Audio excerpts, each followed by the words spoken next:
How's it going, guys? Welcome back to my channel and time for another combo review, and boy oh boy is this one intense. Later on I'll be giving you my thoughts on Luther the Fallen Sun. But first up is a brand new sci-fi thriller from the minds behind A Quiet Place that pits Adam Driver against dinosaurs in 65. My name is Mills. I was the pilot of the ship. We've crash landed on an uncharted planet. We are the only survivors. I don't know where we are, but there's something out there. Something alien.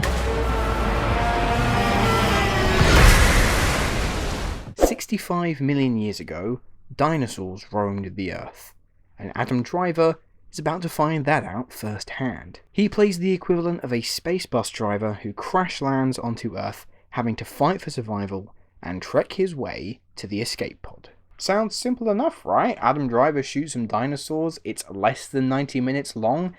This should be an absolute win. And yes, it is less than 90 minutes long. Thank God. 65 just didn't work for me whatsoever. I'm all for the types of films where you can just check your brain at the door, but for 65, you may as well leave it at the house. It's very, very silly, and I know that sounds obvious after reading off the premise of this movie, but all this movie is a theory. Concept alone, it sounds like a cool movie, but it's as if they had a really good, solid idea, and then rather than embellish it into a feature film, they just stopped it in its tracks. Things just happen in 65, rarely without any build-up or setup, so you never feel a sense of progression, and there's no tension, which is sorely disappointing, seeing as this is coming from the team behind A Quiet Place, one of my favourite films from I think 2018 when it came out, and a film that utilizes tension so freaking well. In 65, it's just scenes existing together, almost as if it's allergic to flow. It's a sloppy, rushed screenplay that lacks any sense of character development, but also is totally void of any excitement. What is it with Hollywood and their inability to understand just how exciting dinosaurs actually are? Adam Driver trudges along, either shooting a gun or falling in dirt. Look, he may be having a fun time filming this, but I don't think there is a soul on this earth that is going to look back at his already quite illustrious career and pick 65 as a career highlight. Ariana Greenblatt is okay, but to be fair, her role mainly consists of screaming in terror. On the plus side, the visual effects are decent, and the production design can tend to range from actually quite effective to also looking quite bland and cheap. But yeah, don't feel the need to rush out and catch 65 in cinemas. For dino enthusiasts, there is shockingly little for you to sink your teeth into, and for anyone who just wants to watch a decent action movie, I mean, sure, this might entertain you, but for me, it didn't win me over. Bland direction, bland writing, and if truth be told, I had almost forgotten all about it by the time I got home. I'm going to give 65 a 3.5 out of 10. And now we travel from prehistoric Earth to the modern day London streets, as Netflix has teamed with BBC to adapt into a feature film one of their most popular shows, at least in the crime genre, Luther the Fallen Sun. Detective Superintendent Schenk. We need to know where he is. Look, I know he's in prison. Except he's not in prison.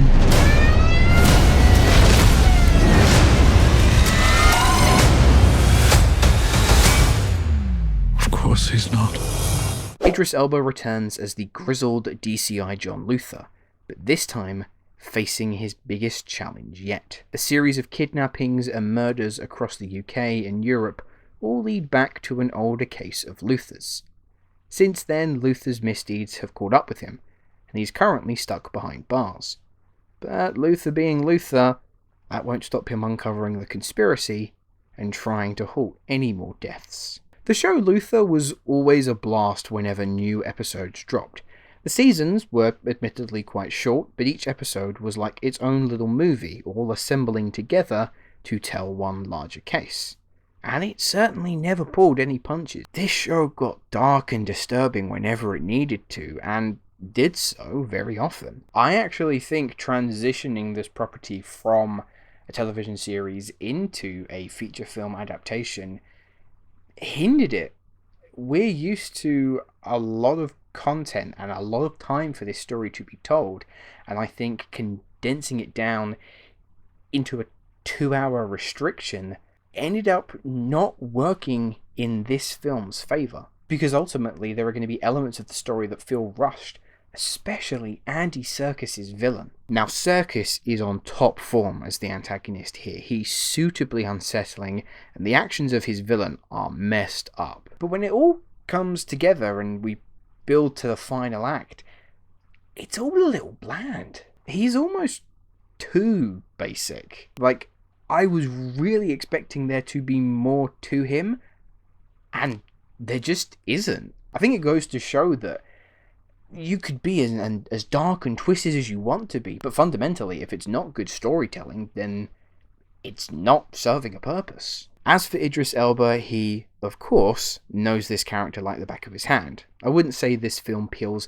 anything interesting back about Luther as a character, but otherwise, he is a very solid anchor to be carrying this story forward. Assisting Luther in this investigation is Dermot Crowley, reprising his role as Luther's old boss, as well as Cynthia Erivo joining the fray, and I thought she did a really good job entering this seedy world. In terms of its direction, it's definitely embracing this new cinematic edge. It's shot very, very well, and it has enough intense set pieces that will keep you more than engaged for those 2 hours. Yet, as we turn to the story, that's where we hit some potholes. It's very weak. And most surprisingly of all, shares an uncanny resemblance to quite a lot of plot elements of 007's Skyfall. I know that a lot of us have been wanting Idris Elba to kind of take on the 007 mantle, but not like this. Luther, the Fallen Son is a prime definition of a movie on Netflix, which will more than provide sufficient entertainment for an evening, but goes little beyond that. Elba and Serkis give top-notch performances, and I have absolutely no qualms with more Luther stories being told, but the story fell victim to the constraints of a film and probably would have benefited from being told across 3 or 4 episodes of television. So I'm going to give Luther, the Fallen Son a 6.5 out of 10. Anyway guys, those are my thoughts on 65 and Luther, the Fallen Son. Let me know, have you had a chance to see either of these films yet? What did you think? Leave your thoughts in the comments below. But that is all we have time for here today, so thank you very much for watching, and I will see you in the next video. Hello, thank you so much for watching. I hope you enjoyed the video. If you have, make sure to click that like button, and if you aren't already, click that subscribe button too.